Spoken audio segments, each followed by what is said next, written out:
ግንቦት 24 ቀን 2018 ዓመተ ምህረት ያገዛዙን የስሙላ ምርጫና የህዝባችን የህልውና ትግል ወቅታዊ ሁኔታ አስመልክቶ ከአማራ ፋኖ ብሔራዊ ንቅናቄ የተሰጠ መግለጫ። በኢትዮጵያ ፖለቲካ ታሪክ ውስጥ የጎላ ድርሻ ያለው የአማራ ህዝብ በየዘመናቱ የተነሱን ውጫዊ ጠላቶች በመፋለምና ድል በማድረግ የኢትዮጵያን ብዝሃነት እንዳላከበረና እንዳላነበረ ሀገርን ከነልዩ ልዩ ጌጦቿ እንዳላቆመ ሁሉ የውጭ ጠላት ከውስጥ ወደረኞች ጋር በመቀናጀት በከፈተበት የግማሽ ምዕት ዓመት በላይ ስነ ልቦናና የአካል ጦርነት ህልውናው አደጋ ላይ መውደቁ ይታወቃል። በተለይም ካለፉት 3 ዓመታት ወዲህ ይፋዊ የዘር ማጥፋት ጦርነት በአብይ አህመድና ቡድኑ ታውጆበት ጠላቱን በመመከት አስደናቂ ታሪክ በመጻፍ ላይ ነው።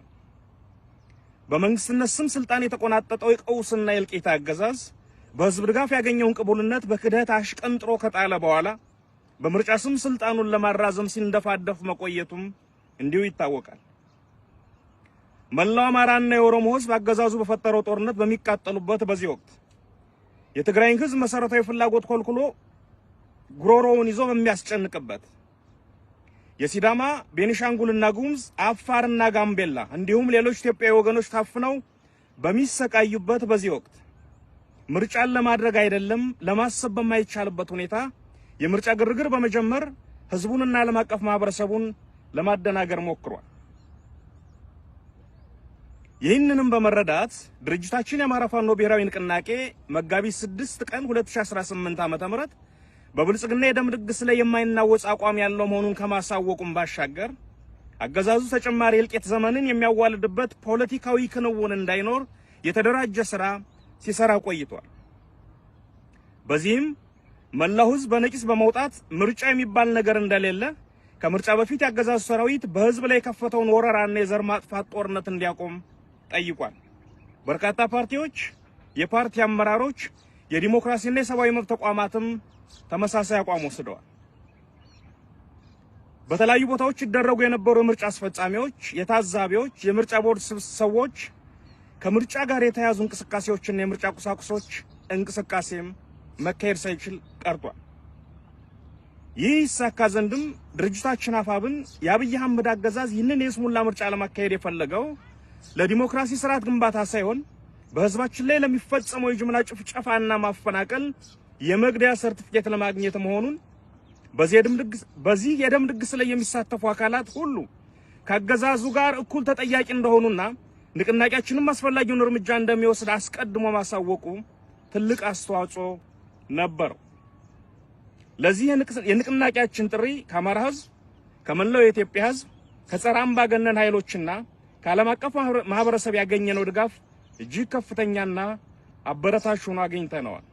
ይህ ለትግላችን የታየው አጋርነት አገዛዙ በብቸኝነት ተገሎ ለመውደቅ መቃረቡን የሚያሳይ ትልቅ ማሳያ ነው።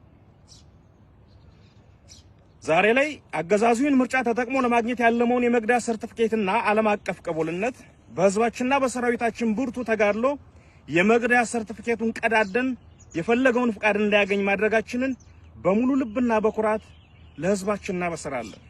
ምርጫ ተብዬ አገዛዙ ድራማ ሙሉ በሙሉ ከሽፏል። የህዝባችን ነቅቶ መጠበቅና የፋኖ ብርቱ ክንድ አገዛዙ ያቀደውን የፖለቲካ ትርፍ መናስ ቀርቶታል።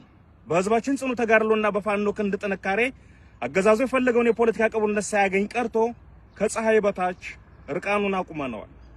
አብይ አህመድ ይህንን ምርጫ ተጠቅሞ ባለም ፊት ተመርጫለሁ የሚል የሐሰት ካባ ለመልበስ የነበረው ተስፋ በኗል። ይህ ድል የትግላችንን የበላይነት ያረጋገጠ ሆኖት ሆኗል። ይህ ስለመሆኑም ባለፉት ጥቂት ቀናት ብቻ በመላው ዓለም ከፍተኛ ተሰሚነት ባላቸው ዓለም አቀፍ ሚዲያዎችና የሰብአዊ መብት ተቆርቋሪ ድርጅቶች የወጡት መግለጫዎች ማረጋገጫዎች ናቸው።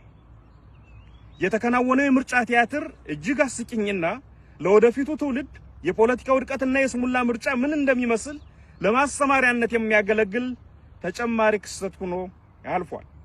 ድምጽ መስጠቱም ሆነ ውጤቱ አስቀድሞ በቤተ መንግስት ተጠናቆ የቀረበ መሆኑን ህዝብ ብቻ ሳይሆን ያገዛዙ ካድሬዎች እንኳን ሳይቀሩ በሚገባ እንዲረዱት ተደርጓል። ንቅናቄያችን በፈጠረው የፖለቲካ ጫና ምክንያት ያገዛዙ መዋቅር ውስጥ ያሉት ግለሰቦች እንኳን በስርዓቱ ላይ እምነት እንዲያጡና የውስጥ መከፋፈል እንዲፈጠር ሆኗል። ይህ የሚያሳየው አገዛዙ ከውጭ ብቻ ሳይሆን ከውስጥም እየፈረሰ መሆኑን ነው። ትግላችን አሁን ወሳኝ ምዕራፍ ላይ ይገኛል። አምባገነኑና ደመጣጩን አገዛዝ ለአንዴና ለመጨረሻ ጊዜ ከመንበሩ አስወግደን የህዝባችንን ህልውና ዋስትና የምናረጋግጥበት ጊዜ ቀርቧል። ስለሆነም መላው የአማራ ህዝብና የኢትዮጵያ ወዳጆች የጀመራችሁትን ድጋፍ አጠናክራችሁ እንድትቀጥሉ በየአቅጣጫው የምትገኙ የጸረ አገዛዝ ኃይሎች በጋራ እንድንቆም የአገዛዙ ጸጥታ መዋቅር ውስጥ ያላችሁ ወገኖችም ከህዝባችሁ ጎን በመቆም የውድቀቱ ተባባሪ እንድትሆኑ ጥሪያችንን እናቀርባለን። በመጨረሻም ከግንቦት 21 ቀን 2018 ዓ.ም ጀምሮ ተፈጻሚ የተደረገው የተሽከርካሪ እንቅስቃሴ ገደብና የጥንቃቄ መመሪያ በመጠናቀቁ ከነገ ግንቦት 25 ቀን 2018 ዓ.ም ጀምሮ መደበኛ እንቅስቃሴዎች እንዲቀጥሉ የተፈቀደ መሆኑን እናሳውቃለን። ድል ለአማራ ህዝብ፣ ክፋት ለማንም፣ በጎነት ለሁሉም። አዲስ ትውልድ፣ አዲስ አስተሳሰብ፣ አዲስ ተስፋ። ህልውናችን በተባበረ ክንዳችን። አርበኛ ዘመነ ካሴ፣ የአማራ ፋኖ ብሔራዊ ንቅናቄ ሊቀመንበር። አመሰግናለሁ።